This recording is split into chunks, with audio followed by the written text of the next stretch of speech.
2025 का अंतिम दिन, जिस भर्ती का पूरे 2025 शुरुआत से, जनवरी से हम इंतजार कर रहे थे कि भर्ती आएगी भर्ती आएगी, वो भर्ती आज अंतिम दिन देखने को मिल रही है।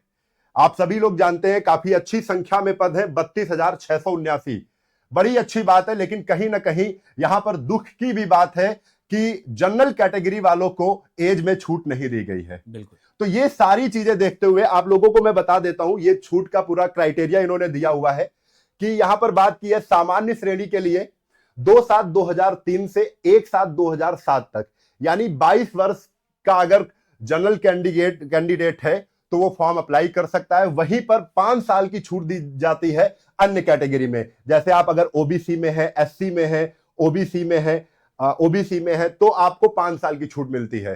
तो यहां पर यही चीज देखने को मिल रही है कि कहीं ना कहीं हम लोग जो उम्मीद लगा के बैठे थे उस उम्मीद पे पानी फेर दिया है सरकार ने।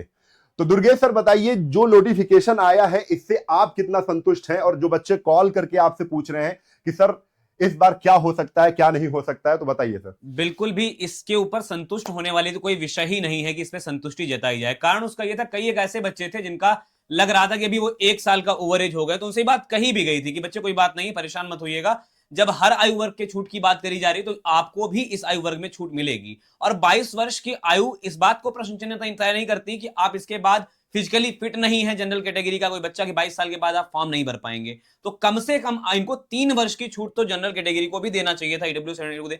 दोनों कैटेगरी में ईडब्ल्यूएस या जनरल कैटेगरी के बच्चे को किसी को छूट इस तरीके से नहीं प्रदान करेगी, ना 2 साल की ना 3 साल की। वहीं अगर तुलनात्मक रूप से सर देखिएगा, तुलना कितनी बड़ी तुलना है, आप तुलना देखिएगा कि आयु वर्ग तो सबसे कम चाहिए कि 22 साल के बच्चे के अंदर ही आपके अंदर गुण देखते हैं, लेकिन हाई मैरिट चाहिए, मैरिट सबसे ज्यादा अपेक्षाएं, क्योंकि 22 साल का बच्चा मैरिट सबसे ज्यादा दे। तुलना उम्र में देखिएगा, 22 साल का बच्चा जो पुरुष वर्ग का होगा वो 27 वर्ग के पुरुष वर्ग से तुलना करेगा, नंबर ज्यादा चाहिए 22 वर्ष वाले के साथ में। महिला वर्ग में 25 वर्ष है और अदर कैटेगरी की महिलाओं में 30 वर्ष का। आप अंतर समझ पा रहे हो? आप अंतर आप देखिएगा कि ये अंतराल क्या कहता है। एक किशोरावस्था से निकले व्यक्ति से आप तुलना वयस्क व्यक्ति के साथ कर रहे हैं और आपको नंबर फिर भी अपेक्षाएं यही है कि यहीं से ही जाना चाहिए। अब आप मुझे इस बात का खेल समझाइएगा कि जब अभी 2 दिन पहले ये नोटिस जारी किया गया या इस तरीके की बातें हुई कि क्षैतिज और ऊर्ध्वाधर आरक्षण का विशेष ध्यान दिया जाए, अभी चंद दिनों पहले से लेखपाल की भर्ती वापस चली गई, दोबारा फिर से नोटिफिकेशन जारी हुआ कि इसमें आरक्षण व्यवस्था ठीक नहीं थी। बड़ी खुशी की बात है कि जो वर्ग संवैधानिक दृष्टिकोण से बांटे गए हैं उन्हीं दृष्टिकोण में बटे। लेकिन क्या ये आपको समझ में, इस बात को आप बच्चों को समझ में बात आ रही है? क्या सत्ता में बैठे हुए व्यक्ति जो इतने वरिष्ठ व्यक्ति हैं, क्या उन्हें इस बात को समझ में नहीं आती कि 22 वर्ष के ऊपर प्रश्न चिन्ह कितना ठीक है? आपको सर लग रहा है कि 22 वर्ष के ऊपर प्रश्न चिन्ह ठीक लगा देना? देखिए अभी सर मीटिंग भी हुई थी, हम लोगों ने बच्चों को बताया भी था, कहीं ना कहीं मीटिंग्स हो रही है तो एज पे भी ध्यान दिया जाएगा, लेकिन उसका उल्टा ही देखने को मिल रहा है। कहीं पर कुछ भी नहीं जैसा, और यहां पर भर्ती लेट हुई थी, इस वजह से ही आप 1-2 साल बढ़ा देते। भर्ती लेट हुई, बच्चे इंतजार कर रहे भर्ती का, लेट होने के बावजूद भी आपने कोई भी एज में छूट नहीं दी, ये बहुत ही गलत बात है।